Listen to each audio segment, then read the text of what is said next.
Hey everyone, and welcome to the return of Deep Fried Draft on YouTube. My name is Brian Bosarge. You've probably seen me before here and around.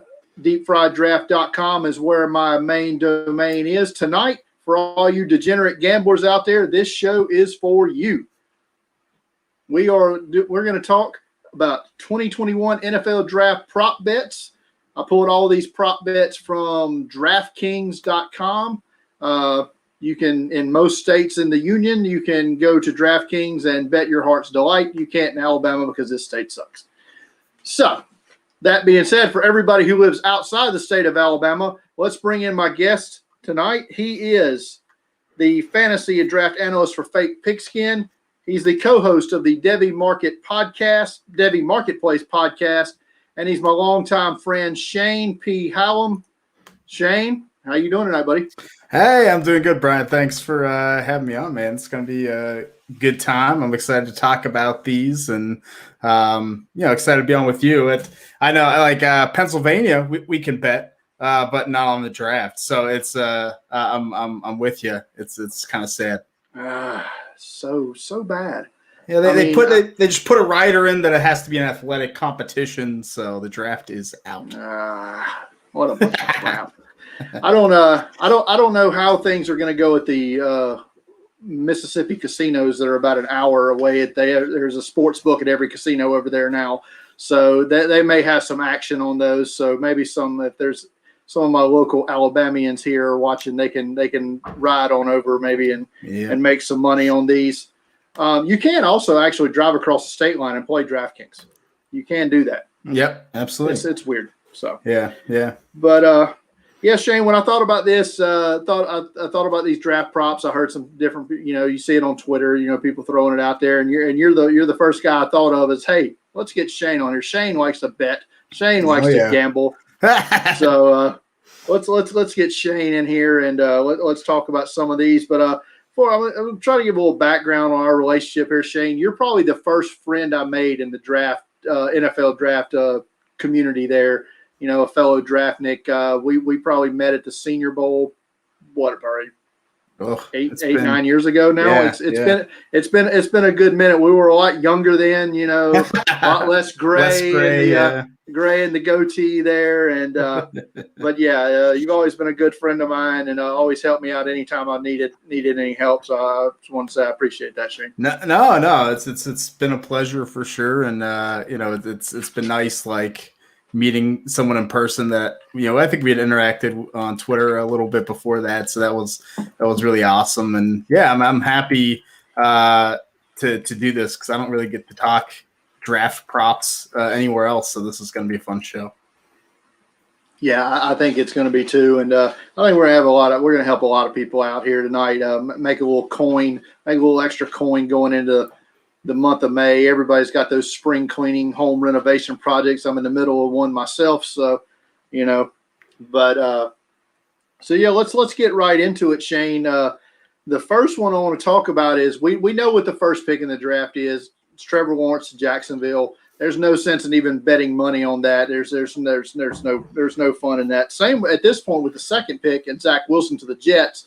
I want to say his is what, plus 5,000 or minus 5,000 going number 2 overall. So there's nothing to be made there. But the third pick is where it gets interesting. And when I conceived this idea on Sunday and I started writing these down, Justin Fields was the favorite to be the third overall pick. But I checked it before we came on the air tonight, and the odds have shifted, Shane. So now Mac Jones is again the betting favorite to be the third overall pick for the San Francisco 49ers. He's minus 150. Justin Fields is plus 160. Trey Lance plus 350 to be the third overall pick. So a little distant there. So, Shane, where's the money at on this? I think I would still bet on Justin Fields. I think not that I think that number 3 overall pick is tough. I think that it's going to be tough. We'll find out before the draft. But I just can't see San Francisco trading all of that for Mac Jones. I think the draft community knows how talented Justin Fields is. We know, we got it. I feel like San Francisco does too. So I like that you're getting plus odds now because of, I imagine it's because of the epilepsy thing thing that happened today that Justin Fields has epilepsy and it will go away in a couple years. It hasn't been a problem, but I think that's probably why it fell. I think I would. I might actually go right now, bet some money on Fields. Yeah, I can almost guarantee when my final mock draft comes out next Wednesday, a week from today, is when I'll post it to deepfrieddraft.com that Justin Fields, I'm still going to have him going third because there is no amount of media convincing here that can convince me that that San Francisco spent 3 first-round picks to draft Mac Jones. But yeah. So we've got there was several. They had props on positions that each team would draft first, and I'm not going to go through all 32. I picked like maybe 10 or 11 or so. I thought were more fun than the others. So we'll start with the 4th pick, where a lot of people think the draft's intrigue really begins because we know a quarterback's going 3 to San Francisco. We just don't know which one. But with pick 4, Atlanta picking a quarterback, lowest odds right now at plus 125, tight end, which would be Kyle Pitts, plus 150. Offensive line and wide receiver both getting plus 1,000. You putting any coin on those two? I think it's always interesting how this is set up, right? Because I think it's set up by pick. So if someone trades to 4, then. Or is this the team itself? No, the way it's worded here is with Atlanta's first pick. Okay. So a trade back scenario, if they were to trade back, you could bring some of these other positions into play. And I think some of these other picks, I think you may actually get some good money on these. Yeah. So if you think they're trading back, then I think you can almost put a little bit on. On defensive positions or probably plus 2,000 or, probably off the board at this point. And I think that could actually be really intriguing. I probably would do that and maybe put some on tight end. I think if they stick at 4, I think that we see Kyle Pitts go there for sure. Yeah, I'm kind of in my last mock draft. I had them picking Trey Lance here, but the more I think about it, the more I think it's better for Atlanta. And as a team going with Kyle Pitts, he just adds so much to that offense already. Let's skip down to the 8th pick, and the Carolina Panthers will stay in the NFC South. Offensive line is the betting favorite here at plus 120. Quarterback and even despite Sam Darnold being, trading for Sam Darnold, quarterback still getting plus 400, cornerback getting plus 400. So that could be a landing spot for the first defensive player taken, and wide receiver plus 800. So, and the thing to remember with Vegas odds is their goal is not to predict; their goal is to get people to bet. So I'm sure Vegas, I'm sure DraftKings wants people to bet on QB because that's probably not going to happen. And it seems like maybe they could fool some people into that. Like I think offensive line is most likely. I probably would bet on corner. If Penei Sewell goes early, if Rashawn Slater gets bumped up, then I think Carolina could take Patrick Surtain there. I think most likely is offensive line. That's probably what I'll have in my mock, but I think that corner is probably the best value. If it is offensive line, you assume it to be Rashawn Slater? Yeah, I would assume Slater unless Sewell falls to 8, which is possible. What do you make of the talk today that the Bengals may be the only team picking in the top 10 that have Sewell as OT1? I don't think it's super surprising. Like I have Sewell as my number 2 overall player in the class. I think he's that special, So I really think that I think that would be a mistake if people take Slater over Sewell. But I could see it happening. I think it feels a lot better when you see a guy dominate the defensive player of the year last year, and and the versatility. But I wouldn't do it. Right, yeah. Sewell actually graded out as my number 1 overall player by like 1/100th of a point. A 1/100th of a point ahead of Trevor Lawrence. Wow.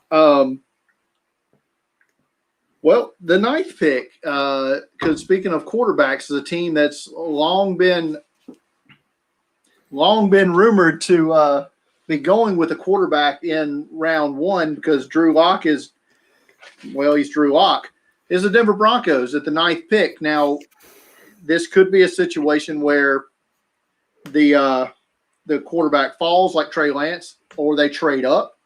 But quarterback is listed as a betting odd favorite plus 115. For Denver, linebacker plus 300, offensive line plus 400, cornerback plus 500. I mean, I think they're going to end up with a QB. Like I was really against it for a long time because I was like, John Elway, drafted Drew Lock. He's still the boss, even though he's above the GM now. So it's a little bit surprising.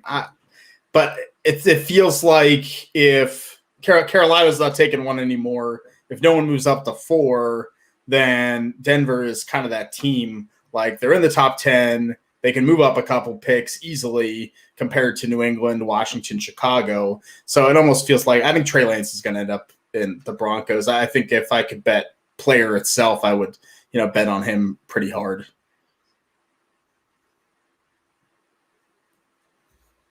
Yeah. If it is linebacker, which was the second, it's Parsons. Yeah, I guess it seems high. I think offensive line would probably be, if somehow Slater would fall to 9 or something, maybe. But their offensive tackles are pretty well set. Like it's a pretty good team. They need pass rush and a quarterback, So that's my thought.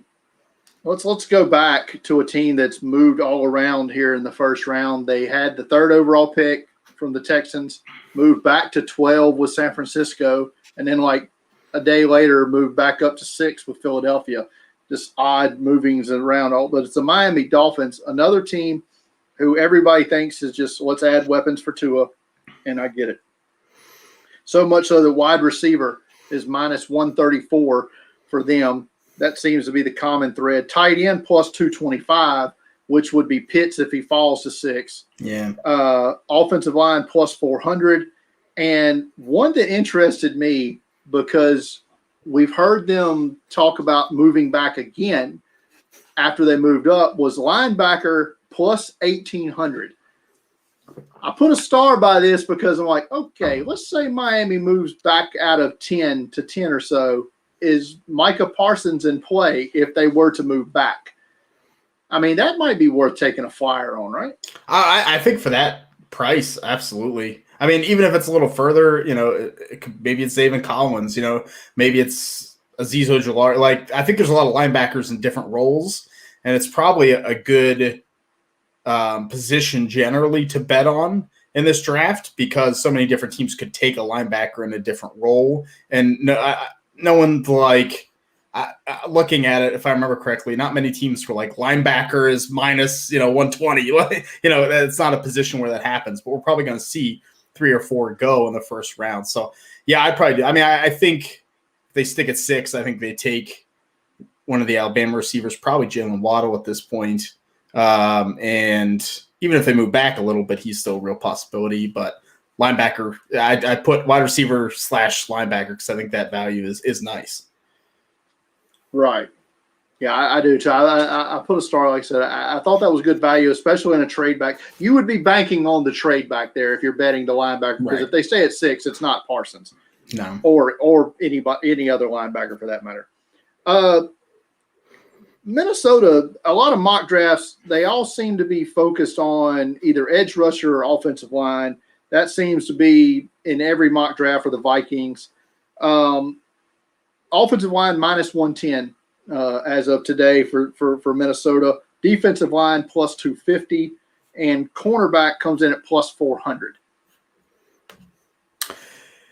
I mean, I think it's good value for defensive line. Like, I feel like defensive line and offensive line are probably 50-50 at this point. I know, our buddy Scott Wright, as a Vikings fan, thinks corner. So I would probably put a little bit down on D-line and corner. And, as long as it's not offensive line, you're going to make some money. If it's corner, it would either be Horn or Surtain, or Surtain or Horn has slipped, right? If it's corner at 14, so I don't really think the number 3 corner is the value's there at 14. I mean, so I think Caleb Farley makes things interesting because as long as they list in this corner, then it counts. Even if, I don't know how you graded him out, but, I thought he'd be a better safety. And then with the back injury, who knows? But, he's kind of a wild card, too. Ultimately, and you know what? It wouldn't surprise me, though, if we see a Greg Newsome pop up, to the middle of the first. It could happen. Actually, in my last mock draft, I had Cleveland trading up for Greg Newsome in the mid first round. I want to say it might have been with Arizona or like 17 or something. But yeah, I like the defensive line here. This could be your Jalen. Here's the thing with Minnesota, and you mentioned Caleb Farley. He's got the medicals. Another guy who would probably be a great fit here for Minnesota is Jalen Phillips. His medicals are probably some of the worst in the draft, right? Yeah, I mean, it's highly possible, depending how that recheck went. And that's always what we don't know exactly what's going to happen. So, and Phillips, but, Kwity Paye, I think, would be fine value there, too. The value of edge rusher lines up well at that spot, too. Yeah, that's what I always tell people. Because I know you see this every year. You've got a guy you probably got graded in your top 50, and he's still sitting there in the middle of day 3, and you're like, okay, what's the issue? And then all of a sudden, Mortensen or Schefter is like, oh, hey, by the way, he's got some hidden neck injury that nobody knew about ever, and now this is why he's still on the board. But and no one ever said it before, in the pre-draft process. We didn't know. Never comes out. They pretend like they knew the whole time, but just didn't tell anybody.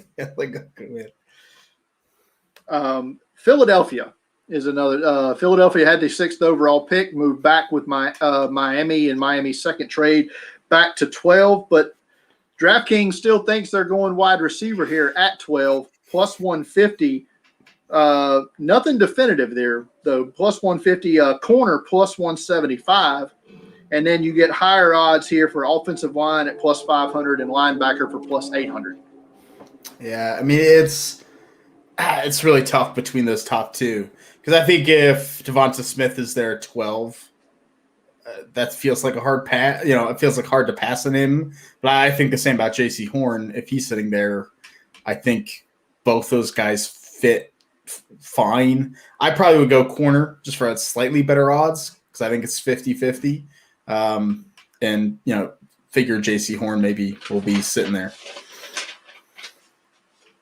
Well, let's now go to. Oh wait, I missed one here. Passed up a team. I'm willing to bet you will be tuned in just fine to there on draft night. Pick 24, the Pittsburgh Steelers, the scum of the earth, coming in at the 24th pick of the draft. I kid. Offensive line, plus 160 here for Pittsburgh. Running back, plus 225. And corner, plus 350. So I already offshore bet this one. I'm betting running back hard. I love those odds for running back. I think, Steelers have two positions they need to fill in the first 2 rounds. It's center and it's running back. And I think the value in the first is at running back. I think they take Najee Harris if he's still there.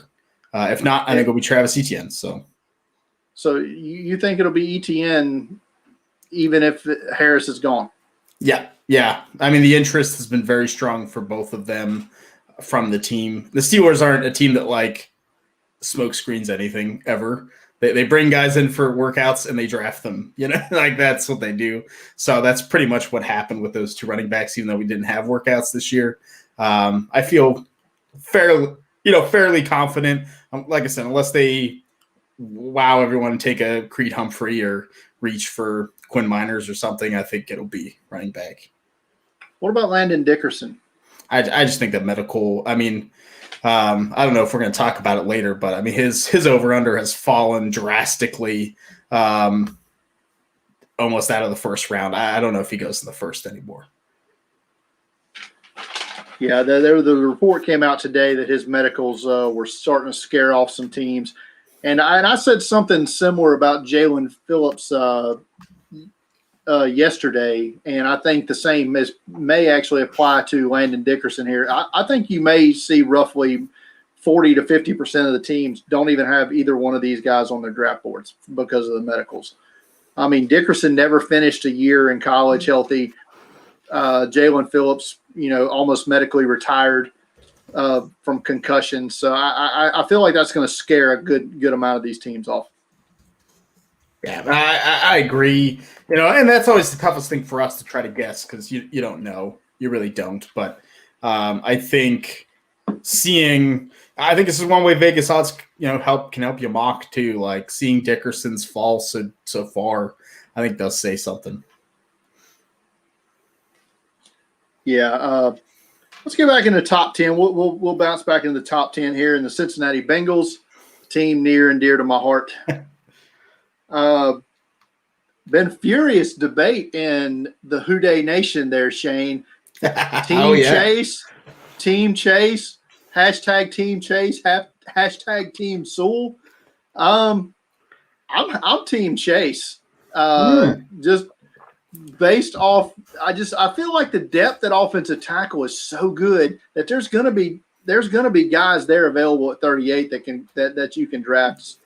Like Alex Leatherwood, maybe Sam Cosmi. I think some of those guys are going to be there at 38. So that's why I'm Team Chase, because I don't think there's a Jamar Chase going to be there at 38. Look, you're the guy that just said Pace was your number one rated prospect. Like, I don't know, I'm not taking him. Yeah, come on, man.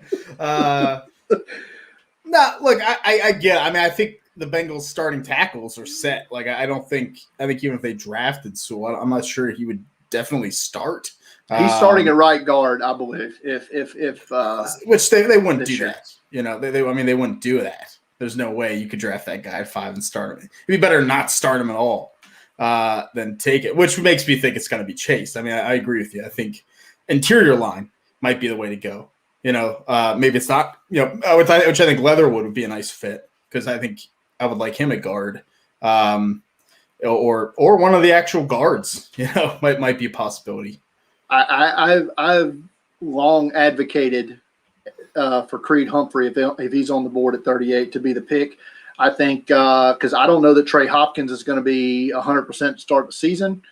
Humphrey could start there. You can move Hopkins to guard when he's ready to come back, and you've immediately upgraded both of those positions if that's the case. But anyway, back to the odds on the 5th pick here. We got sidetracked there a little bit.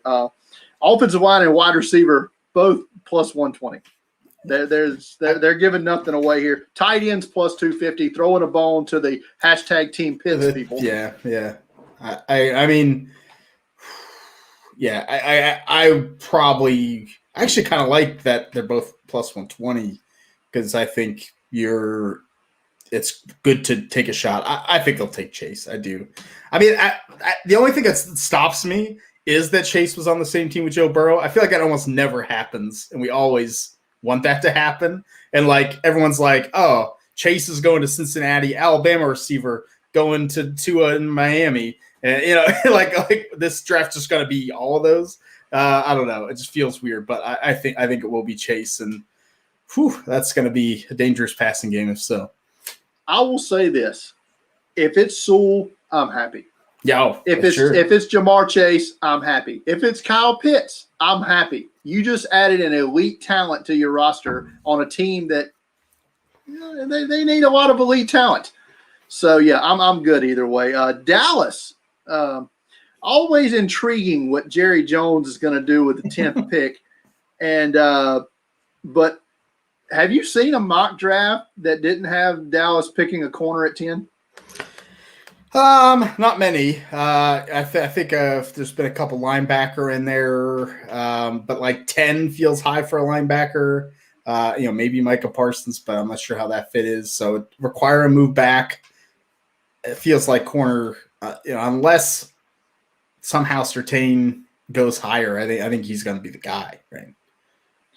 Corners plus 100 on the board here. Defensive line was plus 300. Which I thought was a bit intriguing because you haven't seen many edge guys mock to Dallas here. Mhm. Offensive line plus 300, which would almost be if Sewell was to fall to Right. 10. Or Slater, And, you know. or Slater. And linebacker, you mentioned Micah Parsons, plus 800. But this time last year, I don't think anybody would have bet wide receiver to be the pick for Dallas, and CeeDee Lamb fell right in their lap. So I actually might bet a little linebacker. I mean, if they move back even slightly, then Parsons, Collins, I think are in play. I do.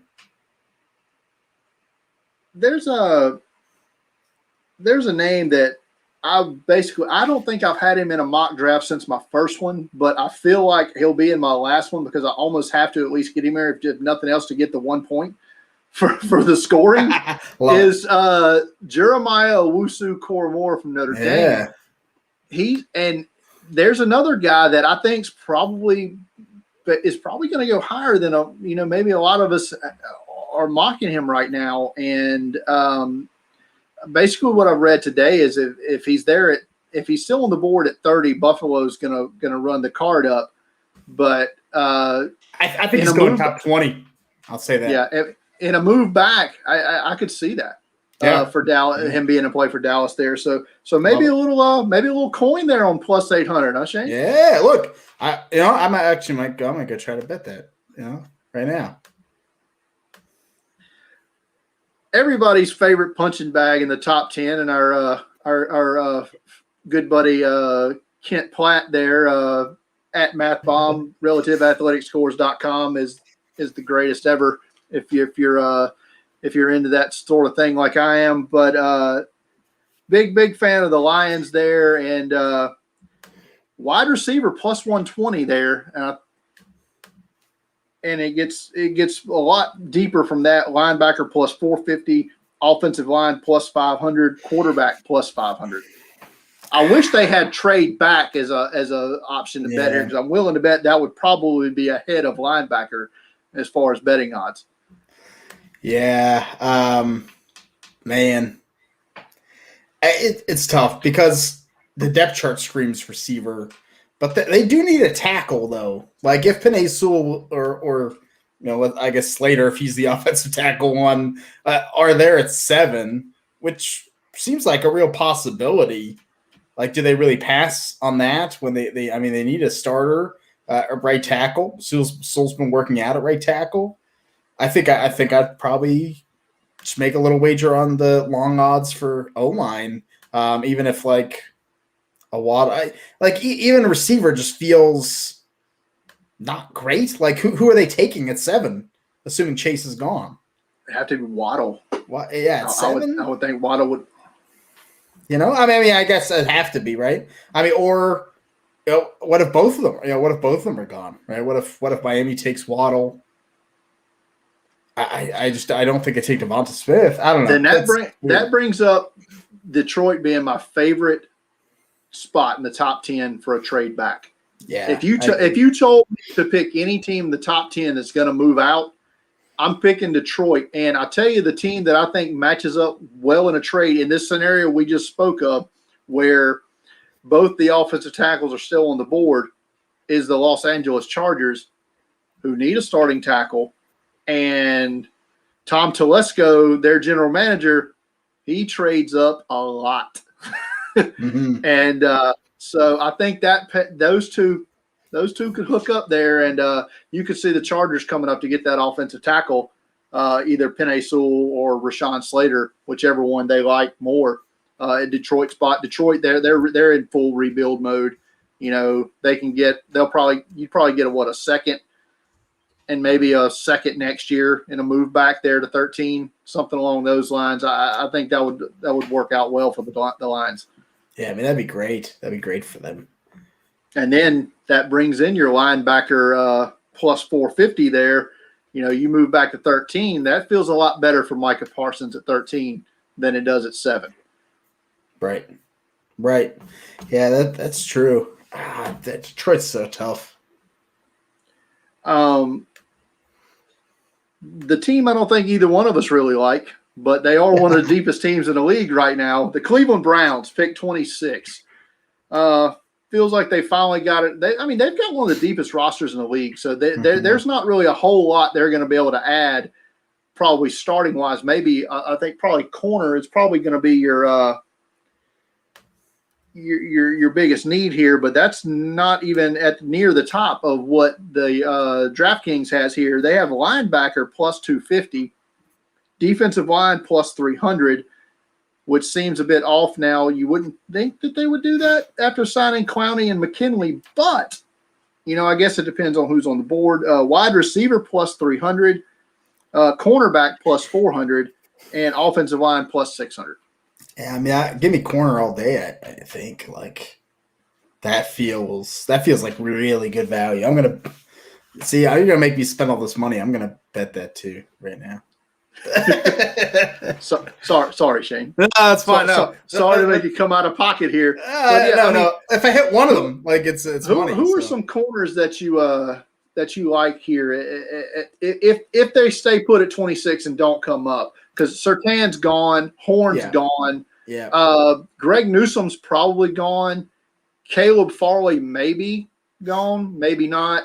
But in this scenario, let's say all four of those are off the board, but you still want to pick corner for Cleveland. Who are you looking at here? I mean, I still think.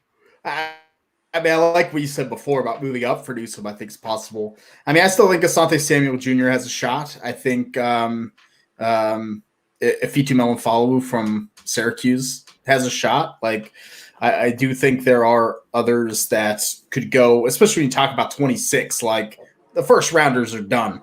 It's second round talents, and that opens it up a little bit. Even if an Aaron Robinson, Elijah Molden ended up there, it wouldn't completely surprise me. The reason I like the idea of the trade up here is because Cleveland has 9 draft picks. Nine rookies aren't making that roster. So you feel like they'll be able to package a couple of those mid round picks to get up in position to draft a player to target one, or like in the first and second round. They should be able to be choosy with who they want to move up to get. Because like I said, the 5 or 6 draft picks is all that's probably going to make this squad. But you mentioned Melifonwu. He's a guy I'm really high on for Cleveland. If he's available, I think he'd be a good fit. But yeah, corner good scene, feels like good money there. You see a lot of linebacker mocked to them, but I don't feel like I just don't know how good the value will be there unless someone slips like Owusu Koromora or Zaven Collins. Yeah, I mean, I guess that is a possibility. But I mean, even at plus 250, you could bet linebacker and corner, and if they get either one, you make money. Right. You buying Jamin Davis from Kentucky as a first rounder? Yeah, I think he's going to go somewhere in the first round. I mean, I'm not sure that he's I grade him as a first round pick, but I think the athletic ability is just off the charts. So I think, don't ask me where, please, because I mean, right. Linebacker is always that position. I'm he might be that number 32 just to get him in the first, like you said, for the point. But I think he will go somewhere in there. Another corner we didn't mention here, but he's another name I've seen bounce around in a lot of mock drafts here, and he may not even be in my final top 100 when all is said and done. It was Eric Stokes from Georgia, the corner. Mm-hmm. I've heard his name bandied about a lot in the first round. I don't see it. Corner's always weird though. With that, I think defensive back in general. I think sometimes you can have. I mean, look at Damon Arnett last year. I think sometimes you have those players that just fit a team scheme, and they don't think they can get them around later. So I think we could have a weird DB like Eric Stokes or maybe one of these safeties that you don't expect just hopping in there. All right, last team we're going to talk about is at the 25th pick, the Jacksonville Jaguars. Now the bet is for their second pick, not their first pick. So Trevor Lawrence, obviously that one's their first pick. They had eight props listed here, so Jacksonville needs a lot of players. So I guess this is why you have a wide range here. But safety, this was the highest odds on any team drafting a safety in the first round, plus 250. You get plus 350 for offensive line, plus 400 for defensive line, plus 400 for wide receiver, plus 600 for corner, plus 1,100 for a linebacker, plus 1,500 for a tight end, and plus 2,500 for a running back. There seems to be like you could literally throw money on all of these and make some cash here. Look, I might throw just $1 on the running back. I love James Robinson. He was my RB11 before the draft last year, but I mean, Travis Etienne in Urban Meyer's scheme would be a dream. You know, I actually mocked that to them in my last mock draft. I'm like, let's give Trevor Lawrence somebody he knows how to play with. Yeah, let's give him Etienne. And I saw that you can see a big star. Well, you can't see it, but big star there by that plus 2,500. I mean, I put on this. I mean, I would put money on that. Here's the other problem with this second pick is they have the first pick in the second round. So they might reach for a player that we're like, that's not a first rounder because they think they can get that first rounder at the top of the second. Get that fifth-year option too. Yeah. So, I actually think safety is just, they don't have a starting safety, like either position. And I think that's why it's so high. I mean, I think this could be where Trevor Morbey goes, would make a lot of sense. He's the only safety worth going in the first round, right? I would think so. Javon Holland, I guess, would be the other. Yeah, I mean, Richie Grant maybe, but like that's stretching it. It drops off. It really it's bad. This is not a deep group. It's not a deep group, or a good group at the top. It's neither of those things. Right. All right. That'll wrap up our team picks here. Here's a couple of first player taken picks. So we'll run through these right quick. First running back, Najee Harris minus 150, Travis Etienne plus 150, Javonte Williams plus 400. I probably just won't bet this. Like I think it's gonna be Najee Harris. So minus 150 is just not good enough to take the risk though. First offensive lineman taken, Sewell minus 560. Slater plus 250.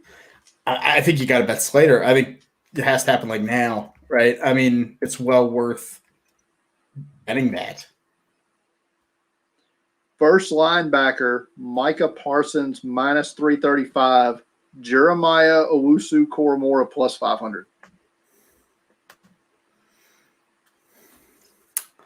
Ooh.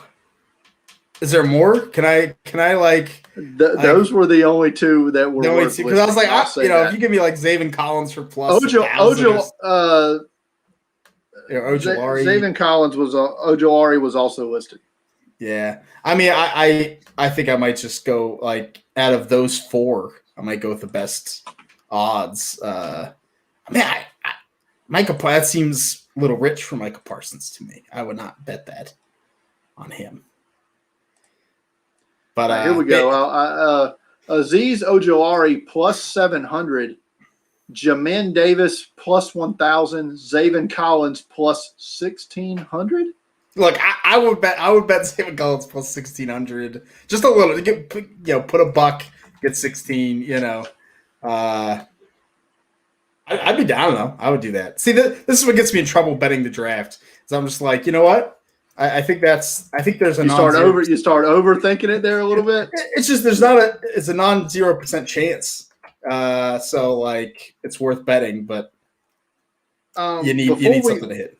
Before we get to this last one of these, I saw a stat earlier said the latest a defensive player has been drafted was Champ Bailey, 1999, at the 7th overall pick. Are we going to see a run longer than that this year? Ooh, that's a really good question. 7th. Yeah, I mean, I don't think we see one in the top. I'd actually be pretty surprised if we saw a defensive player in the top 7. Yeah, I think eight's the ceiling. Yeah, it seems to be. I think so. First defensive player taken, Patrick Surtain minus 125, Parsons plus 300. Kwity Paye plus 400, J.C. Horn plus 700, Jalen Phillips plus 1,000. It just feels like, I don't know, a sucker's bet in some sense. Because none of those guys scream to be first defensive player drafted. Like, I think it'll probably be Surtain, right? Because we feel like he's going 8 or 10. That just is where the need is. So I don't think it's worth betting too much. All right, Shane, lightning round here. Let's knock these out fast and furious. Do it. These will all be over-under on draft positions. Over-under draft positioning. Najee Harris, over-under 29.5. I already bet it. I told you he's going to Steelers 24, so under. Trey Lance, 6.5. Over. Yeah. Jalen Waddle, 11.5. I'll bet the under. J.C. Horn, 13.5. I'll bet the under. Philly. Patrick Surtain, 10.5. Yeah, smash the under. Devontae Smith, 11.5. Oh, it's tough. I'm going to go over.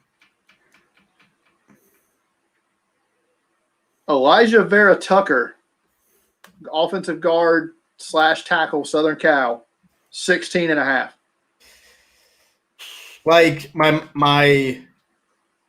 my brain says over. My heart says under. I think 13 could be a spot for him. I'm going to bet the under. I change what I read on here. Under. I think 14 is also a spot he could go to. I like the under on that as well. True. Micah Parsons, 11.5.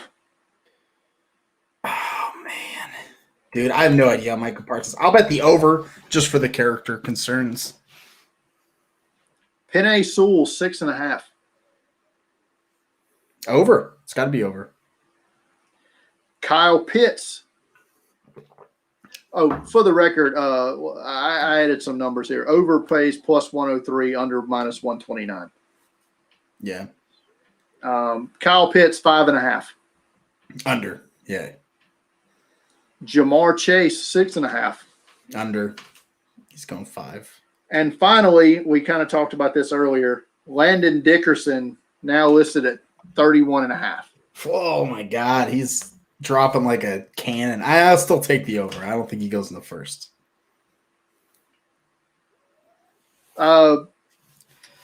Position groups in round 1. We'll slow it back down because I'll give you the money on these, money lines on these. Quarterback, 5.5. Over plus 425, under minus 625. I don't care if the under's minus 2 million. I'm taking the under. Like, no, nothing ever has no chance in the NFL draft. There's a chance of anything happening. There is as close to no chance of a 6th quarterback going in the first round. No one's even close. I think it's more likely the 6th quarterback goes in the 3rd round than the first round. If there was a 6th quarterback going in the first round, who is it? I think Kellen Mond is probably the guy that teams would take in the first, right? He's not like my next highest rated, but I think teams would like the experience in the SEC and say, I'll take that guy. So he's my QB 8, but I think he would be the most likely. Wow. Yeah, look. Can I bet his over under DraftKings? Like, give me that one. Yes. Yeah, yes, you can. Oh my God. I really didn't think that he was even relevant enough. You start getting into the hundreds and it's fine, but like I'll come back to this. Yeah, that's right. Wait. Here it is.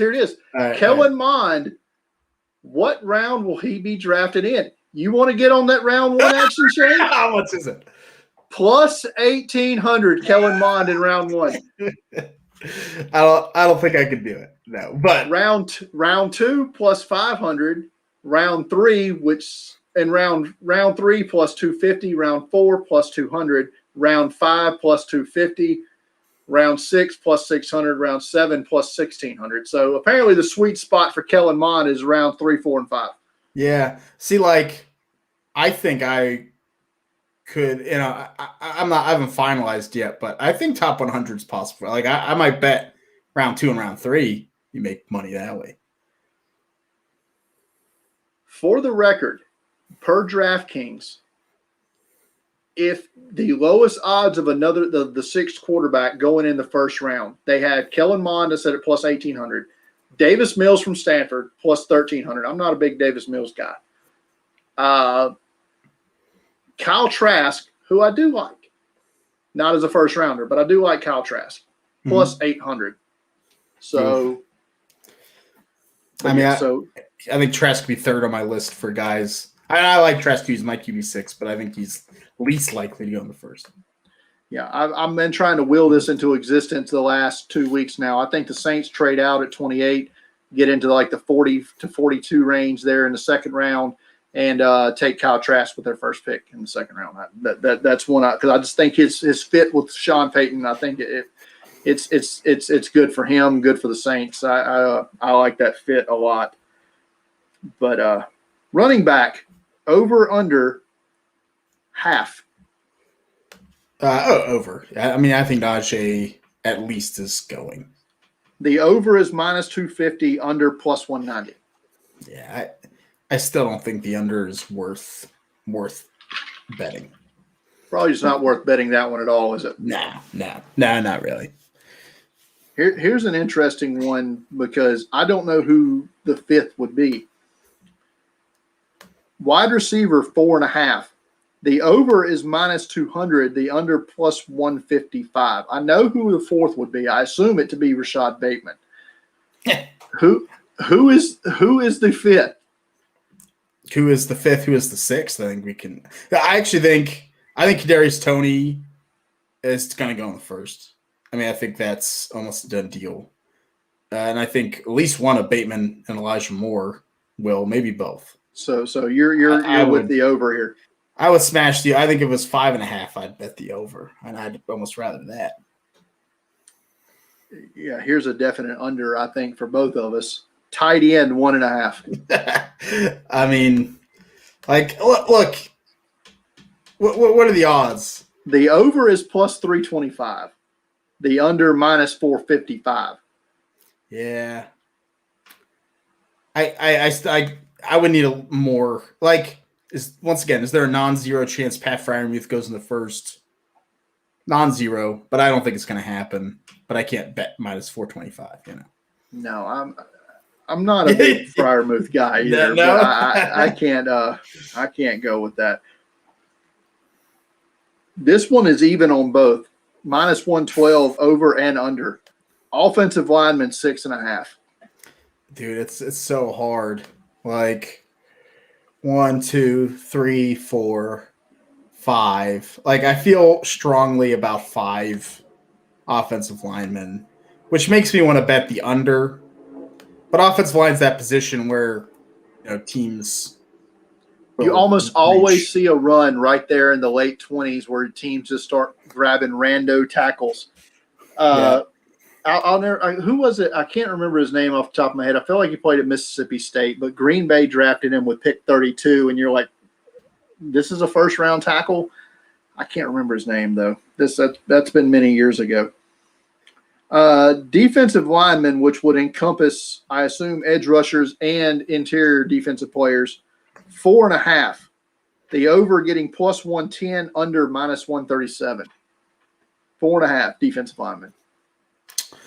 So this is one where I think it will be under, but I think there's a chance at the over. Like, I actually would bet this over because I think Barmore, Kwity Paye, Jalen Phillips will go, but I think there are other players that can. Like, I think Greg Rousseau could. I think Joe Tryon, Jason Owe could. Defensive tackle probably not. And then you also have like. Could a team draft, one of these linebackers and list him as a D end? That happens sometimes too. So, I think it'll probably be under, but I don't mind that one. This one kind of had me scratching my head a little bit here. Plus 130 over, minus 167 under, linebacker 4.5. Yeah, I mean, I don't know that. Like, I think that's fair. It basically goes back to like Yamin Davis, right? Is he going to be drafted or not in the first? I mean, because you assume the 4 would be Zaven Collins, Owusu Koromora, Micah Parsons, Azeez Ojulari, who they're listing as a linebacker everywhere. I have him as an edge, but I mean he's being listed as a linebacker. So yeah, you're right. It's basically Yamin Davis, or I didn't know that's how you pronounce it. And, I think I'm not the best at that either, so I'm not. Where's Scott Wright when you need him, right? Yeah, where's that? Like that, yeah, pronunciation guide saved me many times. But so I guess I'll take the over. I mean, I'll take the shot on Yamin Davis. Cornerback 4.5, over minus 104, under minus 121. And like, look, I didn't work these out to like. Is this over 32 picks? Right? Like, am I betting the over on all these? And it's impossible for all that to hit. But I think I would take the over, like we talked about before. I think someone else sneaks in there, and I think that's probably where the money could be. Over minus 250, under plus 190, safeties half. So sad. Look, I said I think Maury can go to the Jaguars. I'll take the over. I think he goes in the first. And then I'm going to do my final mock and be like, I can't fit all these guys. That's not good. All right. Last one, Shane. This isn't available on DraftKings, but it just kind of humors me to bring this up. Number of trades we see on the clock in round 1, over under 2.5. I mean, it's going to be more. It's going to be more, right? So, like, I think the average probably is around 5 in the first round. And sometimes that prop will come. Like, they're going to wait, but that prop will come at some point. I bet it's going to be at least 4.5, 5.5. Yeah. I feel like if it was under 2.5, that would be some kind of record, right? For like fewest trades ever.